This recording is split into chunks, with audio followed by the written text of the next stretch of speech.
All right, so I'm going to talk to you about these ball valves. You're going to get 5 of them inside of your pack.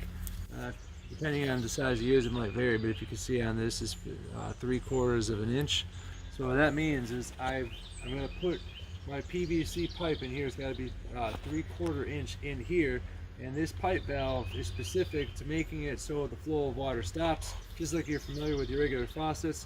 Matter of fact, this is a good representation of what it looks like. As I turn that knob, you can see that it's going to disengage, so the water flow is going to stop. Very simplistic mechanism. I went ahead, I'm going to answer some of the questions I saw people were asking about, and I made a little demonstration. First off, if you're doing any of your projects and you're unfamiliar with PVC in general, if you want to cut this material, you have this little ratchet thing, what do they call it again, ratcheting pipe cutters. So I cut a couple pieces like this. Now if you notice, I'm just going to dry fit this for right now, and then I'll show you an example about maybe putting it in there with some cement. Even if I dry fit it, so it slides right in there, and there's an area, if you go in there real close, you can see there's a stopper. So you can only push these so far in there. So if you push them in there, they're going to be in there. This is pretty tight already. So you'll see, even if I don't cement this in here, even though it's not going to be a long-term solution, it's still going to stay in here if you're doing different applications. Now, I've gone ahead. I've got my garden hose, and I have a garden hose. This is an adapter that just goes from the, I forget what it's called. So it's like the female end into the pipe, and this is 3/4 inch right here. So I'm going to go ahead, plug this into the hole, and you see it fits exactly the same. And honestly, I'm going to push it in a little bit because this is going to be the weakest point when I shut the water off. So when I turn on the water, takes a second to go on here. Obviously, especially it's going to come right out of there, and I'll turn it off. You got to get out of here. Nope.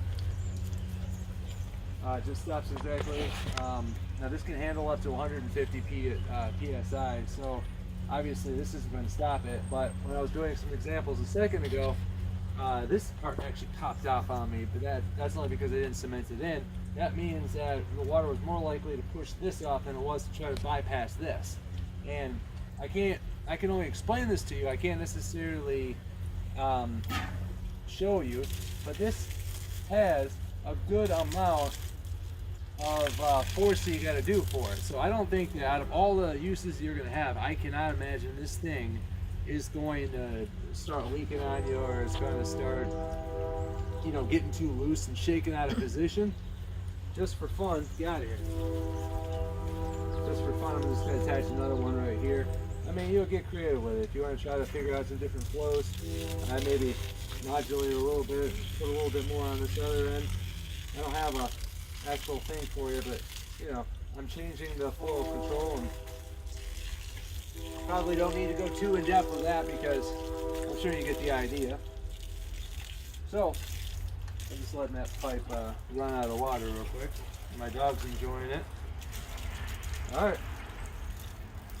You know what? Let's just go ahead with this. So you get 5 of these guys, right?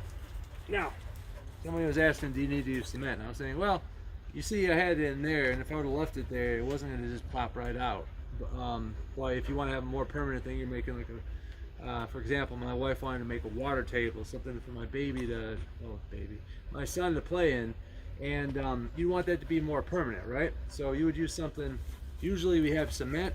Some other times this is the stuff that I would think is pretty good. You don't need a primer. This is just an all-in-one. And I'm just going to open up real quick. I'm not going to attach my pipes here. I'm sure you can use your imagination. You got that little ball right there. You just go ahead, take that blue solution, put it on the inside of there, and this is super fast setting. So you're just going to stick it right in there. Make sure you got the right orientation so it's not going to mess up on you. So overall, my opinion is that these are pretty strong. You know, rated for 150 psi. I can't imagine, like, I don't know what you're going to do to blow that out. It's pretty strong. No fancy whistles or bells. It's just stop flow. I mean, I guess you could mess it up if it was there's a gap, but there's no gap in there. It completely covers the thing. Completely shuts off the water flow.